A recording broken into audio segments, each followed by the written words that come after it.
Spider-Man Brand New Day. It was mid, by the way. Don't get me wrong, I love Marvel. I've watched almost all the Marvel movies, you name it, I've watched it. I know about the MCU and everything.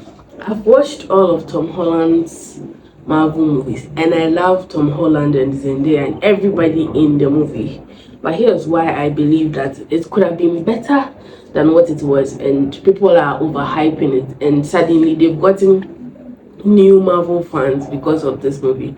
So this movie's marketing did a very good job in making it hyped. Now, a lot of people who don't watch Spider-Man or interested in Marvel are now Marvel fans. And it's not a bad thing because it's giving the company money. That's what they wanted. That's why they did the movie in the first place. So it is not a bad thing. It is a good thing. But there are people that don't really know anything about the MCU, and now if you tell them that the movie, I watched Spider-Man Brand New Day, and as a Marvel fan I think it is mid, they don't agree with you. Here's why I think the Spider-Man movie is mid, and I'm going to explain. So if you've not watched it and you don't like spoilers in your life, please, then I think you should go and watch it before you come back, because I don't want to spoil it for you, because I've watched it and I want to talk about it. So this is why I'm doing the video. So maybe mid is far-fetched, but yeah, the mid was to hook you people to what I want to say about the Spider-Man movie, basically. So this Brand New Day, we know MJ and Peter already, and in Spider-Man No Way Home, Doctor Strange put a spell on everybody, and so they forgot about who Peter Parker was, and the previous Spider-Mans went to their own multiverses. Basically, that was it. So it is a development from No Way Home. Now in Brand New Day, I'm first going to talk about what I liked about Brand New Day. One, they didn't make it like the No Way Home was nothing and now he has remembered everything. No, he was living on the consequences of the fact that he made everybody forget about him and everything. He was lonely and everything. That is very great. So the Brand New Day follows Peter now that nobody really knows who he is. They've not forgotten about Spider-Man. They know Spider-Man is a hero in the town and everybody loves him basically, but they don't know who is the one behind the mask, and he has not told anybody. He has nobody basically. He is on his own and he's living his life as Peter Parker, and he's not going to school. He's just saving people during the day. So his life has become basically Spider-Man now. And we are introduced to this policewoman who is now friends with him, but she doesn't know who is behind the mask. She just knows him as Spider-Man. So sometimes they call each other, and then he's normally asking about crimes and stuff like that. And he's basically going about his day saving people, fighting crimes. So they showed us him fighting a bunch of villains in the beginning and everything like that. And in the trailer, you'd see that it's about him mutating into his true form. So yes, we all know that all the Spider-Men that are there, if you watch No Way Home, you know that apart from Tobey Maguire's Spider-Man, the rest of them, they can't shoot the web from their body. So it's only Tobey that can. So he uses mechanical web shooters to shoot the webs to be able to go about his day. But all of a sudden, yeah, before I reach there, MJ has forgotten who Spider-Man is because everybody has forgotten about him. They've lived their lives, and he promised her that he will remind her when they are done with all of this, but he didn't, so that Ned and her will be safe and will live their lives without any harm. And basically, as they went through their life, they were in MIT. Two of them were graduating. Peter didn't go to MIT with them, but he used to follow their social media. Ned became such a social media guy for some reason, and then he got to this one go to their homecoming party. It's a housewarming party or something, and then he realized that MJ has moved on and she has a new guy, and that is what triggered his mutation. So that day he cried, he went to fly, he did his spider things, and then he woke up the next morning and then he was in a bunch of webs hanging from a building. That's when the mutation came about. So the mutation, or his becoming his true form, or the Spidey thing, is basically now he can shoot webs from his body. Now this is where I start having a problem with the movie. He can shoot webs from his body. Instead of him to learn how to shoot the webs from his body, he was suppressing it and using stuff that was suppress it so that he will not shoot from his body, but he will still be using the mechanical web shooters. I found that very, very weird and wrong. And in my opinion, I feel like they could have done. See, in the beginning I said that Toby is the only Spider-Man who knows how to shoot from his original body. The rest of them make the web themselves. So I feel like he could have done some portal opening and gone to Toby to like go and remind him or tell him that he's Spider-Man and yada yada, remind him and be like he's shooting webs from his body now. He doesn't know what to do about it. They brought this whole original web shooters thing, and then in the whole movie, apart from that one time that he was able to do it, he suppressed it throughout the movie to the end. They never spoke about him trying to learn how to use the original web again. He was still manufacturing it and he was suppressing his own thing with something be at his back. So what was the essence of introducing us to the fact that he can make his own web? That was the first problem I found with the movie. The second thing I personally had an issue with was they were like, everybody has forgotten who Peter Parker is, and now they've introduced like characters in like movies that we've not like that are they are in the MCU but they are not originally part of Spider-Man story. Like Peter's own. They are new characters in Peter's movie. They were introducing new people, we're getting new stories and stuff. And basically this is centered on this girl called Jean who is looking for something called VMAX, and then it's basically she's looking for VMAX to know what's happening to her sister and all of that. And then there's a corporation that Peter is working with that Jane was like worrying everybody. She can this one I don't know, I've forgotten what it's called, but she can control people with her mind, and then she was controlling masses of people, so it's basically affecting, like she was causing trouble all to look for this VMAX thing. And eventually Peter caught her, also put that suppressor thing that he uses on his body on her, and she was put in a lab, and then they were like they're about to change her and all of those things, like basically. And he realized that he made a mistake because like Jane was after MJ. Now they made the whole show be like brand new day, be like Peter is normally saving his day, and then he's this sad boy who is going around looking at the girl he likes, when he had the opportunity to tell her that she was dead and then he didn't tell her, and now he's seeing her life and she's in love with somebody else. That's basically what they decided to make the entire like low-key majority of the parts of. And I'm not mad about it here, but I feel like there could have been more to this story.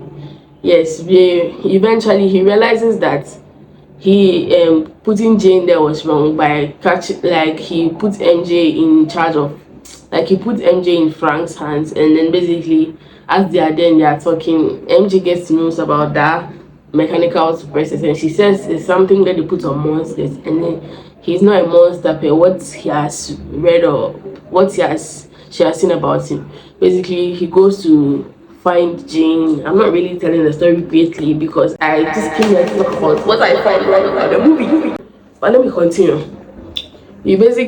She catches Jane for the organization. He comes back. When he comes back, MJ finds out that he had written a letter to her to explain to her that the two of them were a thing, and then he made the whole world forget about her, like him, and now they are no longer what they used to be. And then MJ is like, why didn't you tell me? You should have told me, and then we could have been yada yada yada yada yada yada, a whole lot of stuff like that. Basically he realizes that it was wrong to have captured Jane. After the three of them were having a conversation, he goes to find Jane, and then Jane gets to read his mind and memories, and then Jane gets closure from her sister. She doesn't find her sister. You are stressing me. Like Jane doesn't find her sister. She doesn't find the VMAX thing. She just looks into Peter's mind and then gets closure from everything. I like Spider-Man. I like everything about them. Don't get me wrong, but I feel like this movie wasn't it, and people are following the hype, and then they're just like, "This is it." It was so nice. It was, or maybe we watch a different Spider-Man movie because like she didn't find her sister. whether the sister was dead or not, she didn't get to know. She just looked into Peter's mind, and after that, they showed a scene of her in a bus going wherever. Oh, Jesus. Like, where is her sister? What was VMAX? We never got to know any of those things. And then after all of that, finding out that Jane was not a bad person and all of that, they go back to normal. And we see Peter going to May's grave, and then he's putting flowers on the grave, and he's basically, I feel like in that scene they should have made Happy come there and be like, he's also putting flowers there. Wait, is Happy dead? I doubt that Happy is dead. I don't think Happy is dead. Okay, now that I think about it, if Happy is dead, I'll cut this scene from it. So Happy is not dead. Happy is not dead. He's alive. I was like, in that scene where he put the flowers there, Happy should have been coming to also put the flowers there, because him and May were like trying to become a thing. Or it was only me that saw that thing, and then they would have confronted each other, and they would be like, who are you? And then he'd be like, she's my auntie, yada yada, remind him, and then they'll basically bond so that Peter will not be alone. Because people are like, oh, I'm not getting the point of it, because they wanted to do it like Peter now, what's they call it, he's alone and he's suffering there. Yes, that was the whole point of it, but at the ending of the movie, it wasn't a point again. If you watched it, you will see that at that point, Peter was like, I'm listening to you, I'm not going to be doing this alone, yada yada. Great, good for him. So why is it that all the people that he knew from that time, he didn't include them, and then it was only MJ and Ned that they were following? I feel like Happy should have been in this movie. Oh gee, you're stressing me, damn it. He should have been in this movie, so that Spider-Man would have been in Doomsday. Now the way the thing is looking, it's left with 4 days to like Doomsday, I think so, and it's looking like he's not gonna be inside, because this brand new day was so, in my opinion, not it. Like, there were so many potholes in this story that they were supposed to fix. They are stressing me. Like, I'm stressed, but like, yeah, it was a good movie, and basically in general we needed this, but it ended also open-endedly, because like at the end, no Happy to come and tell that, oh, Spider-Man, yada yada, and then Happy helping him to reconnect with the people that he has built trust over with. It's like when you are talking about the Avatar universe, and then we see that Korra has surveyed the past lives. Now the new Avatar will not have anybody to talk to. This is basically it in a different form, in a different shape. You get? So yeah, that's what I found problematic with the movie. And the ending, you're telling me MJ, the girl that he liked, okay, I get it, MJ is the girl that he liked, Ned has been his best friend since MJ. Yes, MJ didn't remember him, but when he saw Ned and then he did,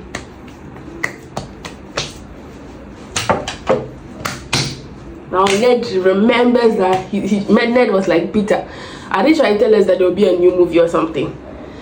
Oh, I feel like these Spider-Man movies here, they are so used to the girl dying that they don't know what to do with Peter's story for it to end as a happy story. I feel like that's the problem. I don't have a problem with the MCU. I love Tom Holland, I love Zendaya, and the movie has gotten popular because I was saw on Twitter that people were discussing how Tom Holland and Zendaya's baby will look like. Great. My problem is that I feel like, yeah, they are so used to, you see, every Spider-Man, at the end of the day, their auntie dies, their girlfriend dies, or something like that. So they're so used to that plot that they've forgotten how to make a happy ending couple. I think that's the problem. So hopefully, if there's a new movie, they can't tell us that this is the end to his story. There should be a new movie to come and clear the air, and then all those bonds that he had in the past should come back. And we should, I personally, I just feel, these are my opinions, by the way, nobody should come for me. I feel like people come for me here. Whatever insult you think you want to type, no, I've already said it about myself, so please don't type it, basically. But yeah, This is what I think about it. It was a great movie. It was a fresh movie, like a new perspective. I love the new characters here, but I feel like they could have done more. And that's just my opinion of what I feel like they could have done in the movie, because we've waited for long for this. And speaking of waiting for long for this, when is Across the Spider-Verse going to come? Oh my days, you guys. Like, how many years? You made us watch. Is it Across or Beyond? Across, it's Across. I think it's Beyond or Across. Whatever it is called. You made us watch the other one, and then we waited. I thought it was coming this year. You are telling me 2027. There are people that have literally died and they'll never get to watch it again. So they should think about it and release the thing. But basically, Spider-Man is a nice movie. You should pay that money and go and watch. I saw that a lot of people are at Silverbird in India. This one, and yeah, girl. But I loved it. I loved every piece of it, and I'm so glad that the Spider-Man franchise is doing so well, because I heard it has 98% on Rotten Tomatoes. And I'm not a hater of the franchise or the movie, but I just feel like they could have done it better. Like, per the standard they've given us, they could have done it better. Maybe let me know what you think, Sha, if I'm speaking rubbish or you agree with me, basically. And I will see you in my next video. Forget this part. Please subscribe, please. Hey, I'm tired. Peace out.